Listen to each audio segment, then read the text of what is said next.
Bonjour à tous. Bon, aujourd'hui on se retrouve parce que suite à la dernière vidéo, là où je change les bas de caisse sur la Fiat Panda 4x4, beaucoup m'ont posé de questions sur pas mal de choses.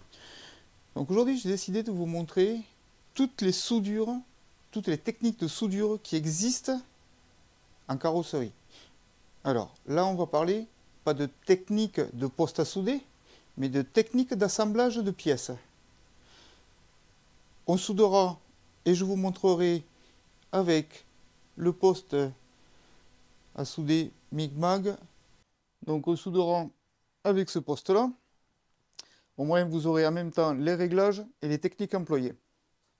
Donc les techniques de soudure, alors il y en a plusieurs. Il y a le point par point, il y a le bouchonnage et il y a les cordons. Oui, en carrosserie, on fait des cordons aussi.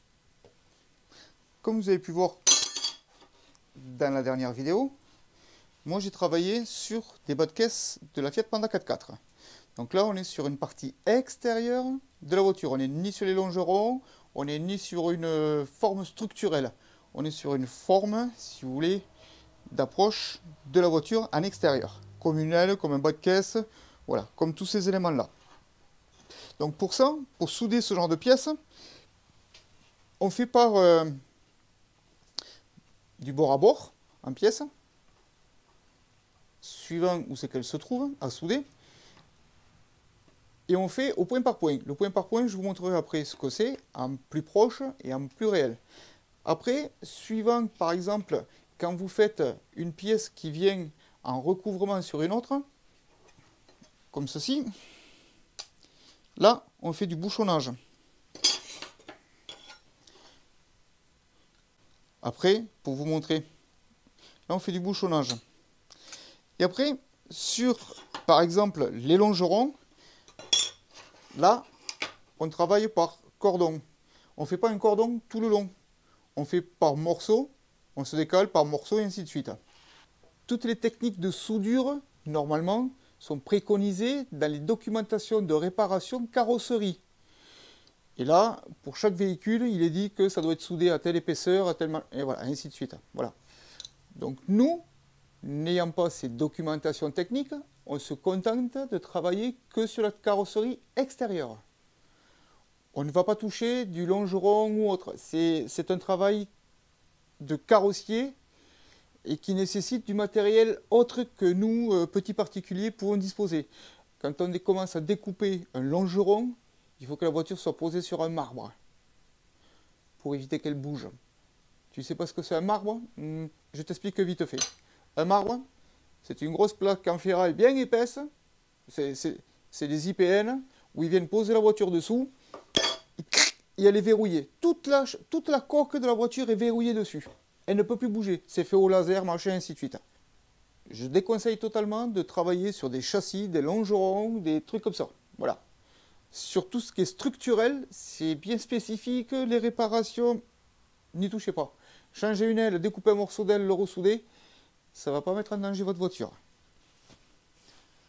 Donc là, nous allons voir en premier la plupart des soudures que je vous ai montrées et que vous allez rencontrer en carrosserie. Donc là, nous allons voir le bord à bord,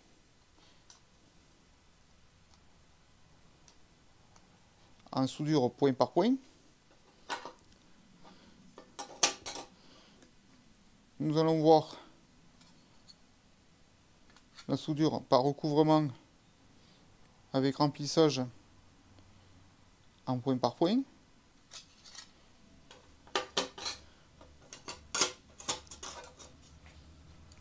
Nous allons voir la soudure en bouchonnage.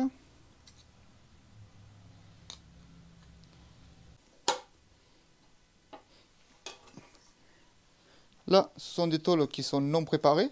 Donc je vais vous montrer comment préparer les tôles.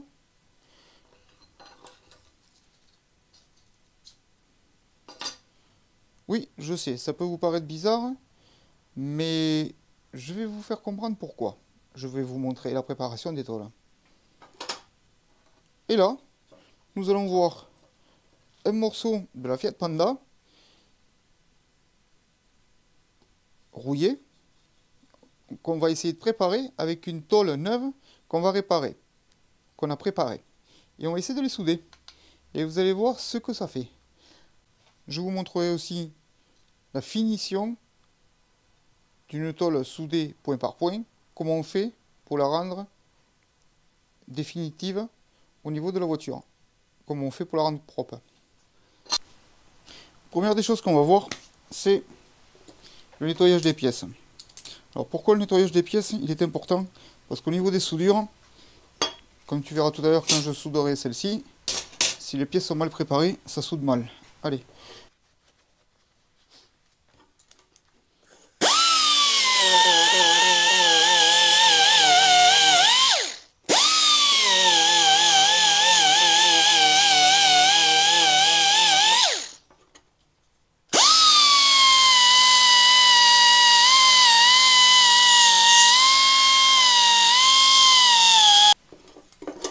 Maintenant que les pièces sont préparées, tu vois tous les bords.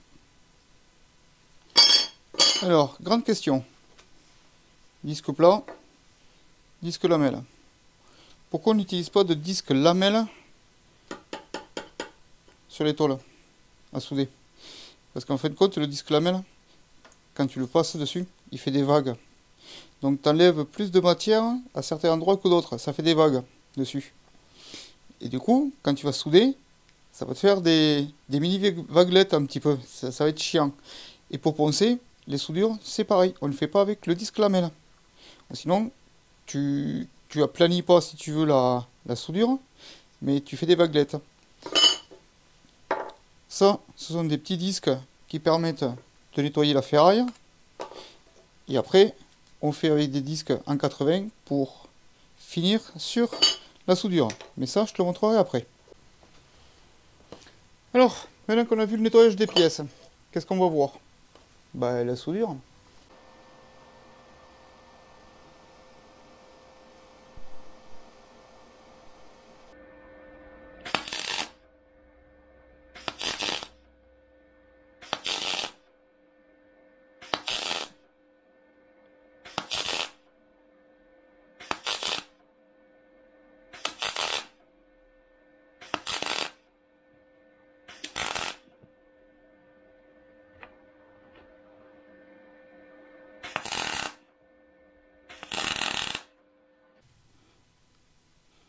Donc là, c'est la soudure qu'on vient de faire bord à bord. Et en point par point. Donc là, 60 ampères sur le poste, 16,5 volts et 3 en inductance. Tu vois comme ça fait? Ça fait un petit peu bombé. Le cordon, les points sont assez gros, comme tu peux voir.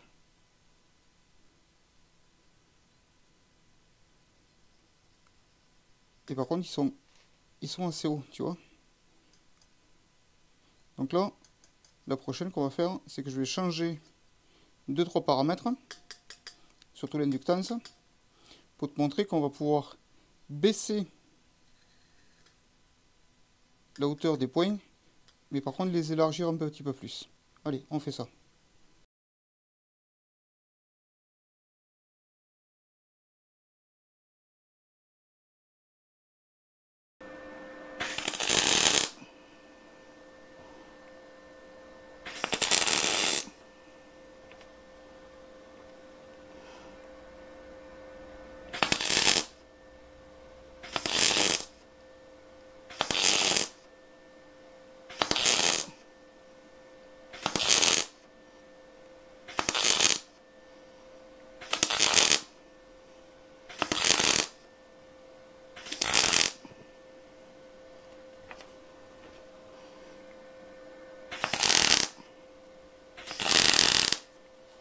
Alors, là, comme tu peux voir, on était en bord à bord, toujours pareil, avec 60 ampères. Par contre, j'ai augmenté.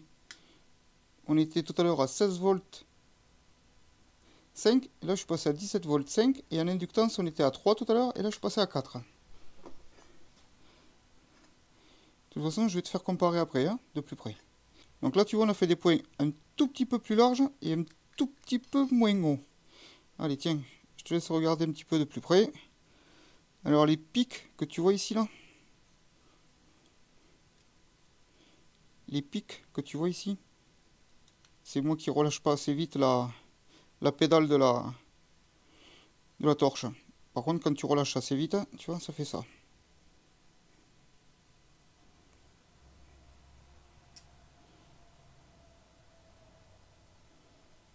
Pour la pénétration derrière, on est toujours bon. Tu vois, même mieux que tout à l'heure. Parce qu'il y a un peu plus de patates, tu vois. Allez, tiens, pour comparer, tiens, je te laisse un petit peu ça à l'écran. Au moins, si tu veux te copier les réglages, ça te permettra de pouvoir te faire une base de départ.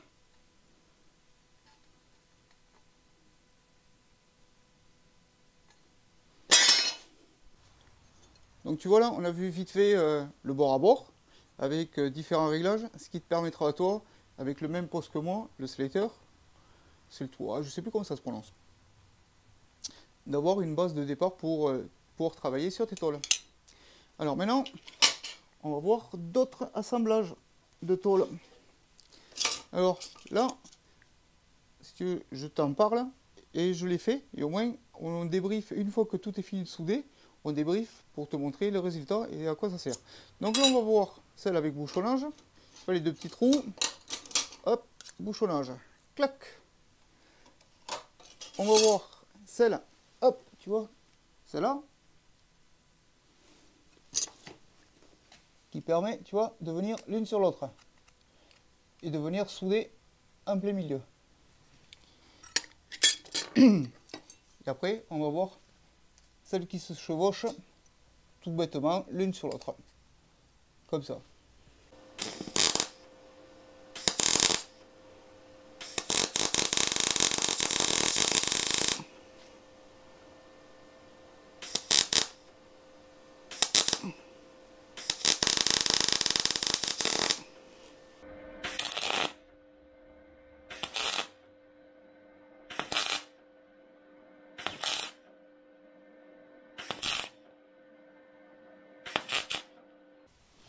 Allez, les soudures vite faites. Alors, on m'a demandé le bouchonnage, comment moi je fais. Et comme tu peux voir, je pointe à l'intérieur 2 points, et après je remplis tout doucement, hop, en sortant du trou. Là pareil. Bon. Et tu vois derrière, on est bon. On voit la pénétration ici et ici. Je t'ai mis les réglages. Ici, on est toujours sur de la tôle en 0,90 pour tout ce que je fais. Après, celle que tu as vue.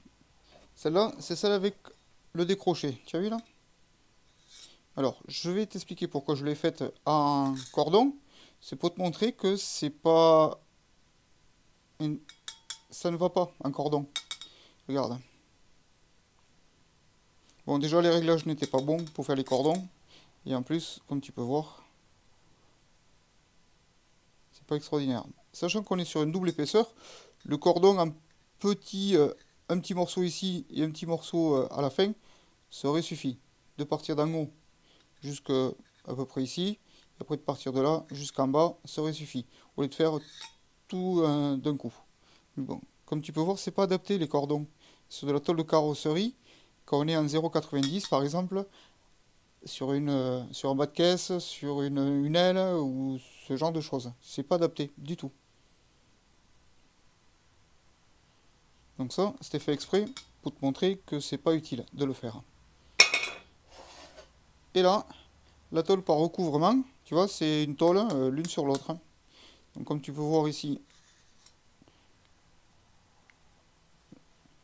on était bon en réglage, on est bon en réglage.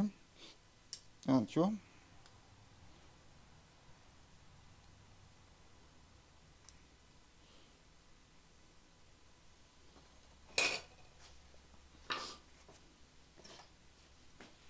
Allez, maintenant, je vais te montrer sur ça. Donc là, on va faire ça en une seule étape, mais je vais te le commenter en même temps que je soude. Au moins, tu vas pouvoir voir ce que ça fait. Bon, comme tu vas pouvoir voir, si tu veux, je l'ai vite fait, plus ou moins préparé. Mais tu vois, l'autre côté, il n'est pas préparé, et ce côté, il est légèrement. Voilà. Donc, c'est fait exprès d'être mal préparé pour que tu puisses voir ce que ça fait. Donc là, ce qu'il va te falloir voir, c'est que tu vas voir l'arc comme il fait par rapport à d'habitude. Regarde.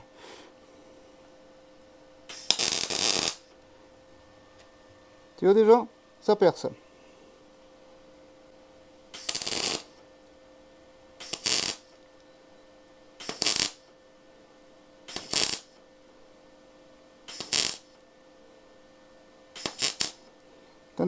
T'entends, cette espèce de crépitement, il est pas bon.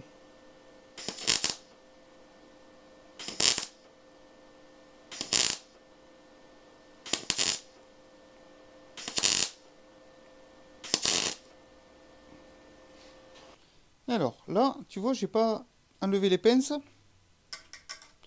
ni rien. J'ai juste laissé encore sur la table. Alors, tu verras de plus près tout à l'heure quand je te montrerai. Mais tu as vu les premiers crépitements? Ça fait fondre, si tu veux, la tôle rouillée, ici. Tu le vois, hein, ici, qu'elle a fondu, là. Pourtant, quand j'ai pris mon point de soudure, je l'ai attaqué ici. Tu le vois, là, au bout du tournevis. Et en fin de compte, ça a fait fondre de l'autre côté. Après, j'essaie de me reprendre un petit peu au-dessus. Tu vois, mais au fur et à mesure, ça fond. Tu vois, l'épaisseur de la tôle ici, malgré que ce soit du 0,90 d'origine, elle ne prend pas parce qu'il y a la rouille dessus. Et quand c'est mal préparé, si tu veux, ça fait fondre directement la tôle. Allez, on regarde ça de plus près. Alors pour les réglages, j'ai pas bougé le poste de tous les réglages depuis le début.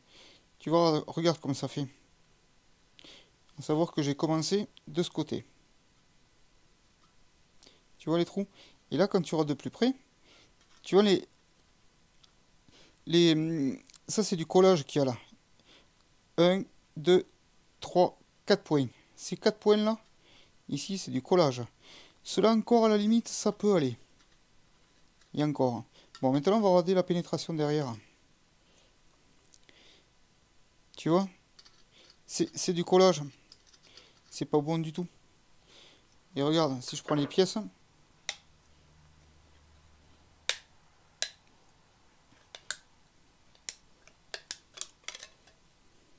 Tu as vu où c'est qu'elles se sont cassées? Elles se sont cassées juste après la soudure. Tu vois? Ça s'est cassé après la soudure. Mais en fin de compte, c'est la tôle rouillée qui est pourrie et qu'on ne peut pas ressouder. Et j'ai pas forcé comme un bœuf, hein. Tu as vu? Juste 2-3 trucs. Voilà pourquoi je dis qu'il faut préparer les pièces comme il faut. Bon, ça tu as vu, c'est les 2 premières tôles que j'ai fait au début. Hein. Bah, tu sais ce qu'on va faire? C'est que je vais te montrer comment on fait pour meuler la truc et la faire propre, la soudure. Allez, je te montre ça. Donc pour ce travail, hop, disque plat. Disque en 80 pour commencer.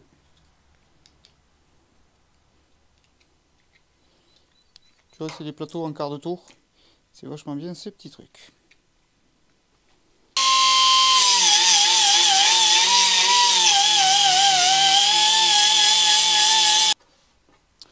Voilà comment je fais pour les soudures. Après on peut aller encore un petit peu plus loin en descendant avec là on était avec un disque de 80. On peut passer après sur un disque de 120 pour pouvoir affiner tout ça. Là c'était juste pour te montrer. Et ça change rien à la soudure de derrière.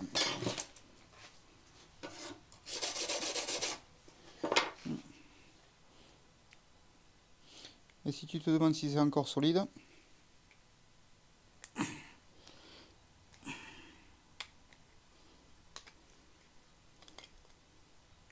non, ça l'est plus.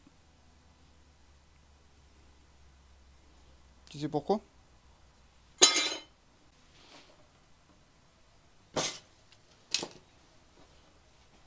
Donc là, celle qui s'est partagée facilement, tu vois, c'était celle qui était en 60 ampères, 16 en voltage et 3 en inductance.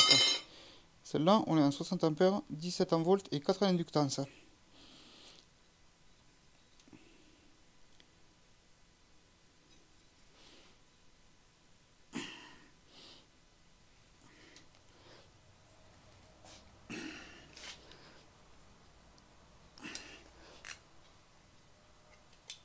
Bon, je pense que tu as compris que celle-là, elle va pas se casser.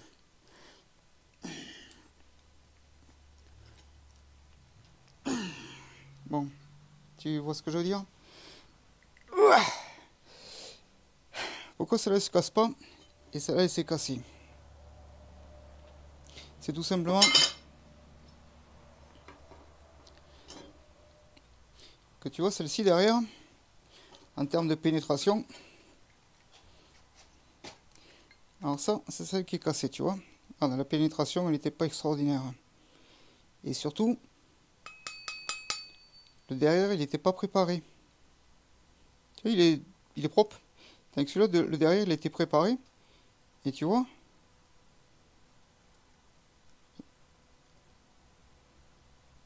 la pénétration est bonne. Celle-là, elle est superficielle, la pénétration. Je sais pas si je me fais bien comprendre.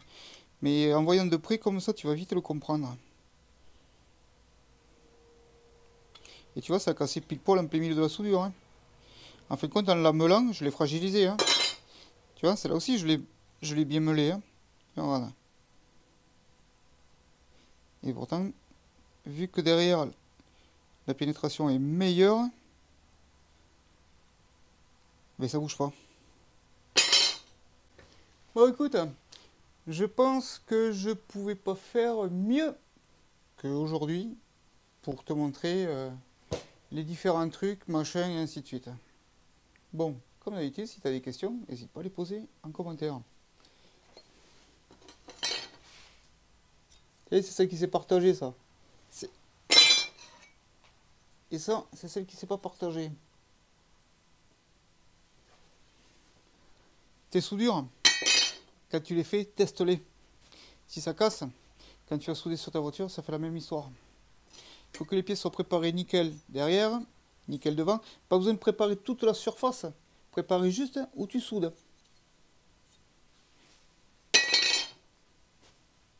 Tu as vu aussi, avec les morceaux pourris. La préparation, c'est 90% de la soudure. Je peux pas te dire mieux. Je pense que j'ai fait un petit peu le tour de toutes les questions que j'avais eues dans la dernière vidéo. La prochaine, c'est sur le bas de caisse de la Panda. Et là, on verra pas juste souder ou ajuster. Ce qu'on fera là, sur la prochaine vidéo, c'est qu'on verra plus en réel ce qu'on doit faire pour bien ajuster les tôles, pour pas qu'elles soient de travers, machin. Bon, bref, les préparer correctement, les nettoyer nickel. Bon, je te montrerai un petit peu tout ce que je fais, plus en détail. Si tu veux, au lieu de te montrer le gros morceau que je soude, machin, voilà. Je te montrerai plus en détail comment je fais pour ajuster tout ça. Bon, bah écoute, je te remercie d'avoir suivi, et je te dis à la prochaine.